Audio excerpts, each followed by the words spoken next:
एक समय की बात है।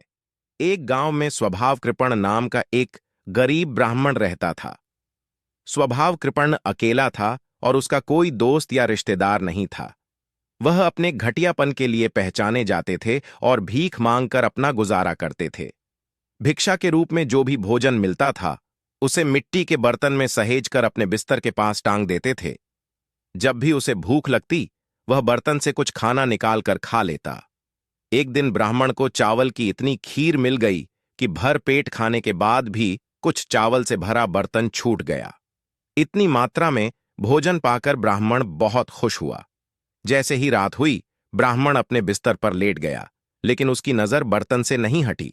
जल्द ही वह गहरी नींद में सो गया। वह स्वप्न देखने लगा कि बर्तन चावल की खीर से भर गया है। उसने सपना देखा कि अगर शहर में खाने की कमी हो जाए तो वह चावल की खीर 100 चांदी के सिक्कों में बेच सकता है। इस चांदी के पैसे से वह 1-2 बकरियां खरीद लेता। उनके हर 6 महीने में बच्चे होंगे और जल्द ही वह बकरियों की एक भीड़ हासिल कर लेगा। फिर वह भैंसों और गायों के लिए बकरियों बचेगा। तब वे अपने बच्चों को जन्म देंगी। वे बड़ी होकर खूब दूध देंगी। वह बाजार में दूध का व्यापार करता और दूध से मक्खन और दही बनाता। फिर वह उस मक्खन दही का बाजार में व्यापार करता। इस तरह वह पहले से कहीं अधिक समृद्ध हो जाएगा। इस पैसे से वह एक आयत में 4 घरों वाला एक बड़ा घर खरीद लेगा। एक समृद्ध ब्राह्मण उसकी निधि को देखने के बाद अपनी बेटी का विवाह उससे कर देता था। जल्दी से पत्नी एक बेटे को जन्म देगी और वह उसे सोमा शर्मा कहेगा।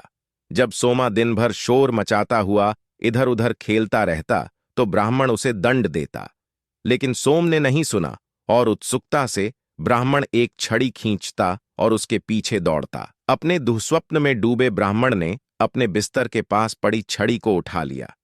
उसने डंडे से हवा में वार करना शुरू कर दिया। ऐसा करते समय उसने मिट्टी के बर्तन को छुरी से तोड़ दिया। बर्तन टूट गया और सारा चावल उसके ऊपर गिर गया। ब्राह्मण यह जानकर जाग गया कि वह पूरी स्थिति का सपना देख रहा था। उसके सारे सपने एक ही बार में टूट गए।